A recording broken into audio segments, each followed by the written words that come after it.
This is a story about survival and how we'll do anything to achieve it.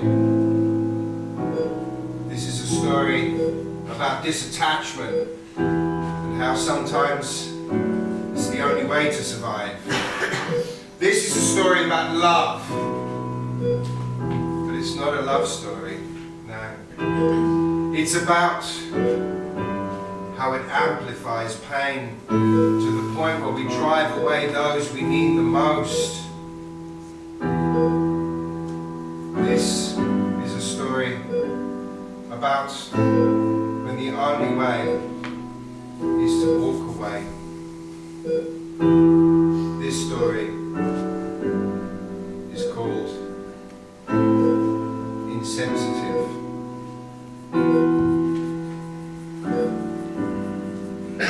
I'm in a room. There's 4 white walls and a bed. There's 2 female voices above me, pitching and volleying their subject back and forth. Neither the questions too probing nor the answers too comprehensive.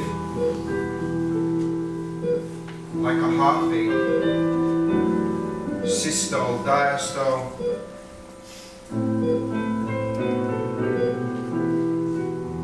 Now one of the voices is familiar, but I can't put my finger on it. Neither of them are too concerned.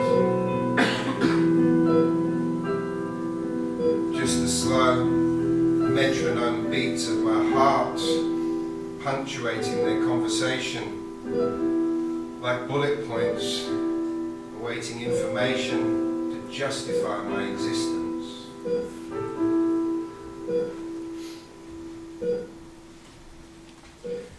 I first became aware of my disorder, as it were. It was one day at the beach. It was Southend or Frinton-on-Sea or something like that. The wife was lying beside me, sunning herself behind huge dark glasses, and the children were in the water, splashing and screaming and shouting. Charlie, my youngest, he was emitting shrill shrieks of innocent delight when the wave rolled in, lifted him high before pulling him down. I watched it happen. The events developed behind a huge sheet of glass like a YouTube video. And then there were arms flailing, mouths open. She dragged the body from the waves, and I had to drive fast. She sat beside me with the limp body in her arms, her eyes sodden, her mouth open, but I concentrated on the road. Now we pulled up at a set of traffic lights, and this Citroen pulled up beside us. It was that one with the windscreen that goes up over the roof, you know the one. It's got fantastic visibility. I was involved with the advertising campaign for that. It's a bit like driving a greenhouse, really. Now you can say what you like about the health service, but there is nothing like a limp 4-year-old with purple lips to get them in action.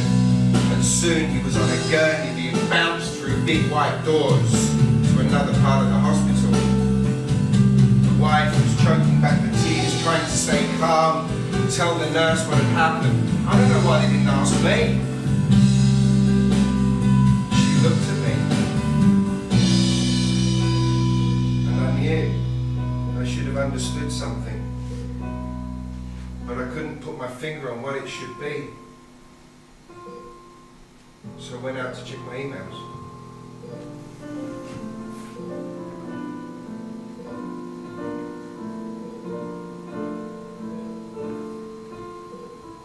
When the doctor came out, he said it had been touch and go. The child had been shaken like a martini, and he was still critical, but he would live. And I was probably relieved. And I their faces back and forth, trying to mimic their expressions, trying to understand what was behind them. I knew there was something missing. I knew there was something wrong.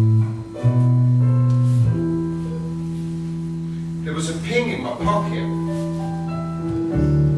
It was Facebook.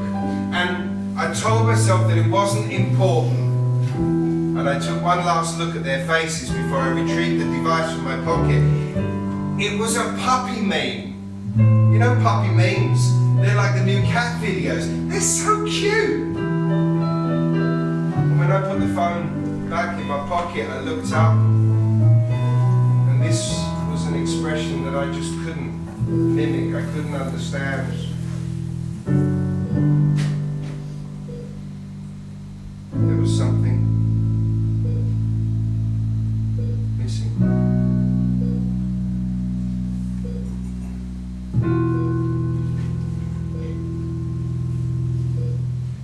Now the wife stayed at the hospital, and I took the other child home. And I explained to him, I said, look, your brother nearly died, and Mum's not going to be home because mums like to be there when these things happen, don't they? He took it really well. Well, why wouldn't he? I ordered pizza, I let him play on my tablet until long after his bedtime.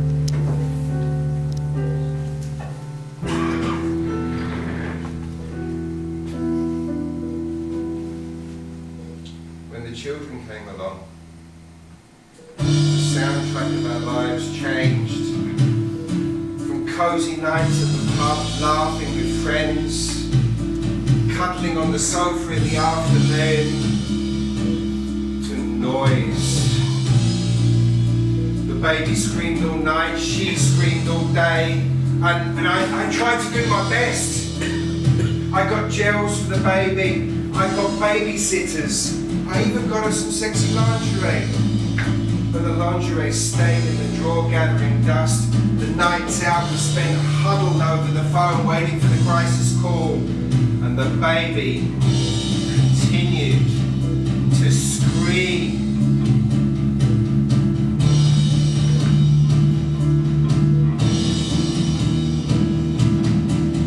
I began to live a permanent state of fury, losing my temper for reasons I couldn't explain. She said I wasn't being sensitive enough to her needs. I could have argued that I was too sensitive to her frustration. Love amplifies pain. But when someone you love has forsaken happiness for obligation, disattachment is the only viable course of survival. I tried drinking to muffle the pain, but that only made things worse. You see, alcohol allows you to say things that you wouldn't normally say. It blocks a part of the brain that's the same part of the brain that's wholly underdeveloped in bigots and zealots and people who speak too loud on public transport. Once things are said, they can't be unsaid. Women collect pain like dogs collect fleas.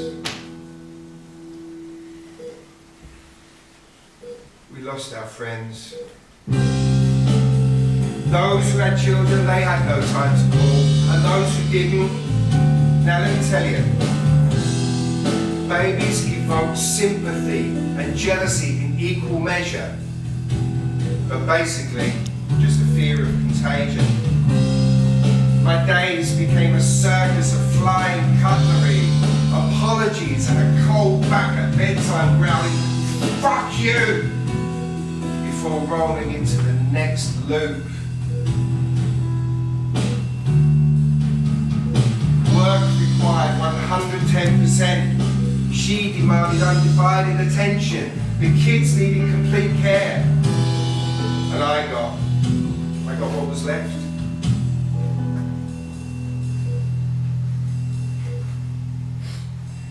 I think in the beginning, it was a conscious thing. I I actually turned down the volume.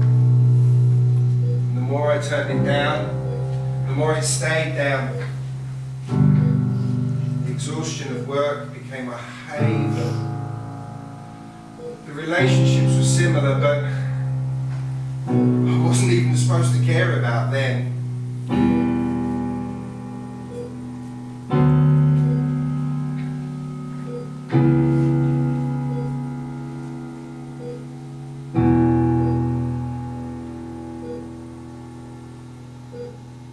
You see, I worked in marketing, and I was bloody good at it. You know, advertising, it requires a finger on the pulse, an understanding of the great British consumer, empathy, and I had it in spades. But as time went on, it faded. You could take me to any shopping centre in any part of the country. You could pick somebody out, and I would tell you their motives and their drivers and what I would have to tell them to make them buy the latest shit. But as the volume went down, I actually got better at my job. Because when you boil it all down and you cut off the frilly edges, you just want what he can't have. You want what she's got. You want you, and you want more. I trained myself not to want, not to need.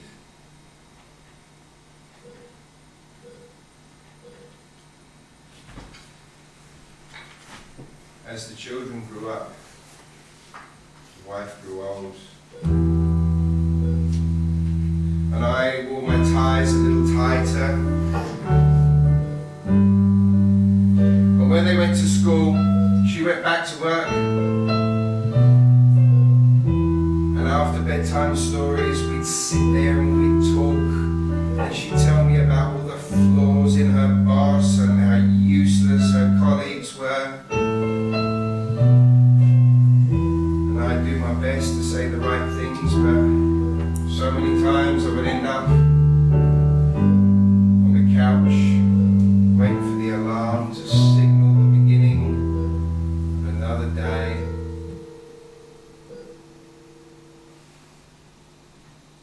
So here I am. I'm all alone.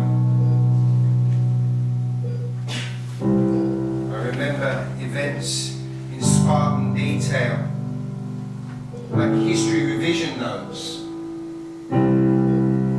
Some bleed into others, but mainly it's just bullet point information.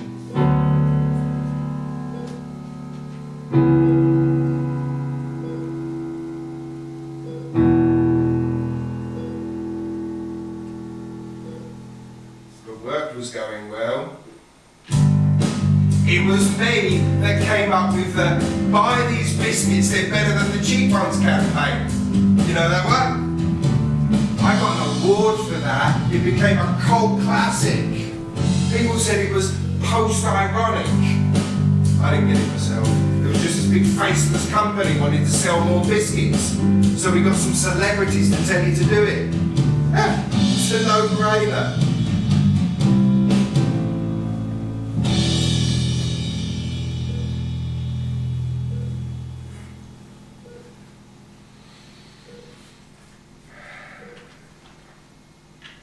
My visits to the hospital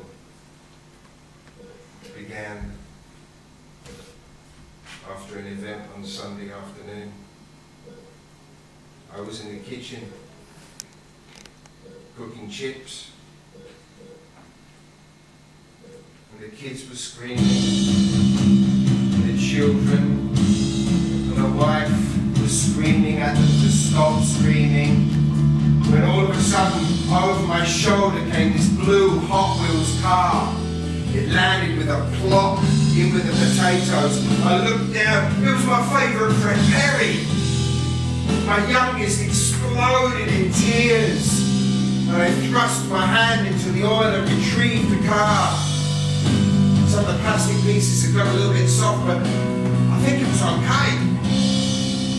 And as I turned, I never remember them looking at me like that before. No demands, no screams, just silence. The oil was running down my arm, dripping on the floor. I dropped some oil on the kitchen carpet. Now I was going to get it in the ear for that. Fucking typical. And as I put the car down on the table, I remember thinking that some of the colour had transferred onto my skin, but it was blue. I made a promise to replace the car.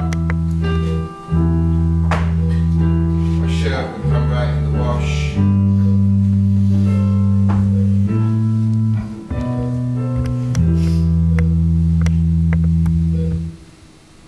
All feeling evaporated like sweat, replaced by the warm haze of anesthesia. Food and sets, they lost their flavour. Watching TV, reading a book, forget about it.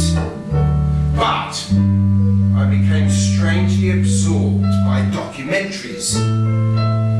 So, it wasn't all bad.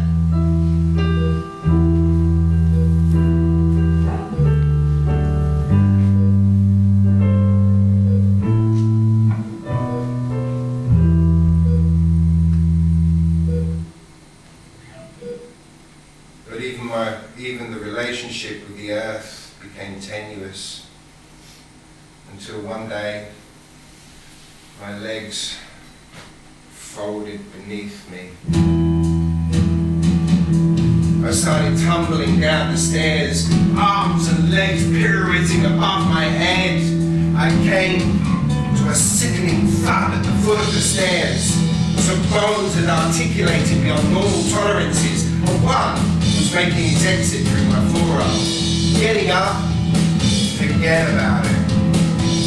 So I put my hand, my good arm into my pocket and retrieved my phone, just to pass the time. When the children came back, they ran to their tablets and their games. I found this article on theguardian.com. It was about Bitcoin. It was fascinating. But when the wife returns,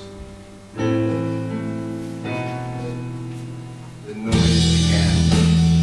She ferried the children next door. She called an ambulance. I didn't get to finish the article.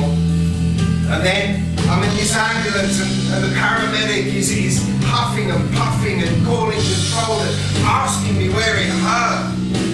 It became a pain in the arse. But I did get to finish my article.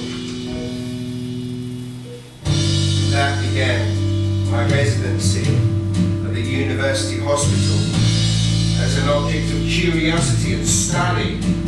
The doctors were baffled. They gave me so many cocktails of drugs for the pain, to make me feel it. They gave me so many CAT scans I thought I was a rat stuck in a drain pipe.